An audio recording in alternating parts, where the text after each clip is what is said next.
इस वक्त कोरोना की वजह से पूरी दुनिया एक संकट के दौर से गुजर रही है। हमारे पेरेंट्स ने, हमारे ग्रैंड पेरेंट्स ने शायद कभी भी ये दौर नहीं देखा इतना बड़ा, इतना बुरा जितना इस वक्त पूरी दुनिया में आया हुआ है। हम सबको, सरकार को, कॉरपोरेट को, प्राइवेट सेक्टर को, एनजीओज को, सोसाइटी को, सारे लीडर्स को, सबको बहुत कंपैशनेट होकर काम करना है। अभी दिल्ली सरकार भी बहुत मेहनत के साथ में और बहुत फूंक फूंक के एक एक कदम रख के इस कोरोना के खिलाफ लड़ाई में लड़ रही है। सरकार सबको फ्री राशन दे रही है, करीब 90 लाख लोगों को फ्री राशन दे रही है। उसके अलावा 10 लाख लोगों को रोज़ाना लंच और डिनर कराया जा रहा है। कई लाख लोगों को मॉनेटरी सपोर्ट उनके अकाउंट में पहुंचाई गई है। कोरोना की वजह से दो सेक्टर सबसे ज़्यादा प्रभावित हो रहे हैं, इकोनॉमी और एजुकेशन। इकोनॉमी के फ्रंट पे भी बहुत सारे काम हो रहे हैं, लेकिन आज एजुकेशन पे मैं बात करने के लिए आपके बीच आया हूँ। और एजुकेशन में गवर्नमेंट स्कूल्स के बच्चों के लिए सरकार ने, जो दिल्ली के गवर्नमेंट स्कूल में पढ़ते हैं उन बच्चों के लिए सरकार ने ऑनलाइन क्लासेस शुरू कर दी हैं। उन्होंने उसमें ऑन फोन क्लासेस ली जा रही हैं, ऑनलाइन क्लासेस ली जा रही हैं और भी कई मीडियम्स के माध्यम से क्लासेस ली जा रही हैं और लेने की तैयारी है। प्राइवेट स्कूल के बारे में मैं कहना चाहता हूं कि प्राइवेट स्कूल दिल्ली में और भारत में, पूरे देश में कंपनियों द्वारा नहीं चलाए जाते, ट्रस्ट द्वारा चलाए जाते हैं, संस्थाओं द्वारा चलाए जाते हैं। ये माना जाता है कि प्राइवेट स्कूल, इस कानून में ये माना गया है कि प्राइवेट स्कूल जो लोग चलाएंगे और जो प्राइवेट स्कूल जो संस्थाएं चलाएंगी वो प्रॉफिटेबल संस्थाएं नहीं होंगी, वो चैरिटेबल संस्थाएं होंगी, वो ट्रस्ट होंगी। तो ऐसे में मुझे अब कई जगह से शिकायत मिल रही है, सरकार को शिकायत मिल रही है कि कुछ स्कूल बढ़ा चढ़ा के फीस चार्ज कर रहे हैं। सरकार से अनुमति लिए बिना बहुत सारे स्कूलों ने फीस बढ़ा दी है। कई जगह से शिकायत मिल रही है कि बहुत सारे स्कूल ट्यूशन फीस के अलावा और भी कई तरीके की फीस चार्ज कर रहे हैं, एनुअल चार्जेस ले रहे हैं, ट्रांसपोर्टेशन फीस ले रहे हैं, जबकि अब तो ट्रांसपोर्टेशन पर कोई खर्चा भी नहीं हो रहा। पूरे पूरे क्वार्टर की फीस मांग रहे हैं बहुत सारे स्कूल्स। कई स्कूलों के बारे में शिकायत मिली है कि उन्होंने, अगर किसी बच्चे ने फीस नहीं दी है तो अपने यहां ऑनलाइन क्लासेस बंद करा दी हैं, उन बच्चों की ऑनलाइन क्लासेस फैसिलिटीज बंद कर दी हैं।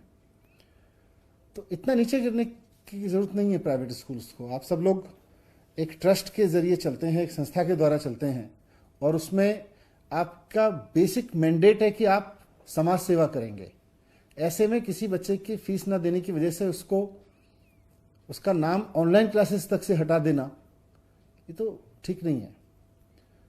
तो इसके बाद, इन सारी चीज़ों के बाद, इन सारी शिकायतों के अध्ययन के बाद में सरकार ने एक फैसला लिया है आज, और अभी एक आदेश जारी किया है थोड़ी देर पहले, जिसमें माननीय मुख्यमंत्री जी के आदेश पर यह निर्णय लिया गया है कि किसी भी प्राइवेट स्कूल को, वो चाहे सरकारी ज़मीन पर चल रहा हो या गैर सरकारी ज़मीन पर, प्राइवेट ज़मीन पर चल रहा हो, उसको फीस बढ़ाने की इजाज़त नहीं दी जाएगी। सरकार से पूछे बिना कोई भी प्राइवेट स्कूल फीस नहीं बढ़ा सकता, वो चाहे प्राइवेट स्कूल प्राइवेट ज़मीन पर चल रहा हो या गवर्नमेंट ज़मीन पर चल रहा हो। दूसरा, कोई भी स्कूल 3 महीने की फीस डिमांड नहीं करेगा, केवल ट्यूशन फीस डिमांड करेगा, वो भी महीनावार लेंगे। कोई स्कूल पेरेंट्स को 3-3 महीने की फीस नहीं चार्ज करेगा। इसके साथ जो ऑनलाइन एजुकेशन दी जा रही है बच्चों को स्कूल्स की तरफ से, प्राइवेट स्कूल्स की तरफ से, सभी बच्चों को देनी होगी।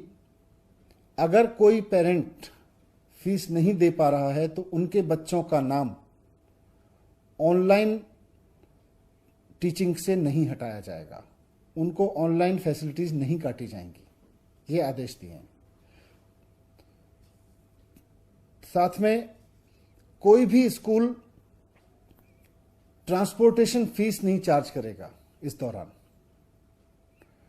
क्योंकि अभी ट्रांसपोर्टेशन पे कोई खर्चा नहीं है, इसलिए ट्रांसपोर्टेशन फीस चार्ज करने की जरूरत नहीं है।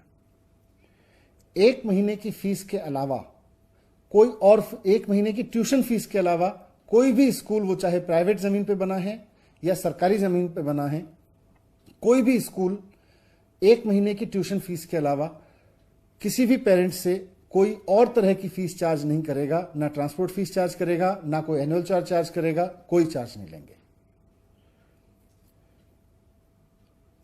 साथ में यह भी ऑर्डर दिया गया है कि सभी प्राइवेट स्कूलों की, चाहे वो सरकारी स्कूल पे, सरकारी जमीनों पे बने हैं या प्राइवेट जमीन पे बने हैं, ये जिम्मेदारी होगी कि वो अपने सभी स्टाफ को, टीचिंग और नॉन टीचिंग, कॉन्ट्रैक्ट का हो या आउटसोर्स किया हुआ हो, सभी स्टाफ को समय पे सैलरी उपलब्ध कराएंगे। अगर किसी तरह का उनके रेवेन्यूज में कोई शॉर्टफॉल है तो जो अपनी पेरेंट संस्था है उससे पैसा लेके पूरा करेंगे, लेकिन पैसे की कमी की वजह से किसी स्टाफ की सैलरी नहीं रोकेंगे और पैसे की कमी के बहाने पर किसी बच्चे को पढ़ने से नहीं रोकेंगे। ये दोनों इंस्ट्रक्शंस इस ऑर्डर में साफ साफ हैं। और ये order Delhi school education act और नेशनल डिजास्टर मैनेजमेंट एक्ट दोनों के अधिकारों के तहत जारी किया गया है, क्योंकि इस वक्त पूरा देश कोरोना की आपदा से जूझ रहा है। पूरे देश में कोरोना को आपदा घोषित करके आपदा कानून लागू है। तो इस आपदा कानून के लागू होने के समय में इन आदेशों का जो पालन नहीं करेगा स्कूल, उसके खिलाफ दिल्ली स्कूल एजुकेशन एक्ट और आपदा कानून दोनों के तहत कार्रवाई की जाएगी। मैं फिर से समराइज कर देता हूं कि कोई भी स्कूल 1 महीने की ट्यूशन फीस के अलावा किसी भी तरह की और फीस चार्ज नहीं करेगा, ना ट्रांसपोर्टेशन फीस, ना कोई और एनुअल चार्जेस, ना कोई भी स्कूल सिर्फ इस वजह से कि कोई बच्चे ने फीस नहीं दी है उसको ऑनलाइन क्लासेस में शामिल होने से टर्मिनेट नहीं करेगा, उसको रोकेगा नहीं।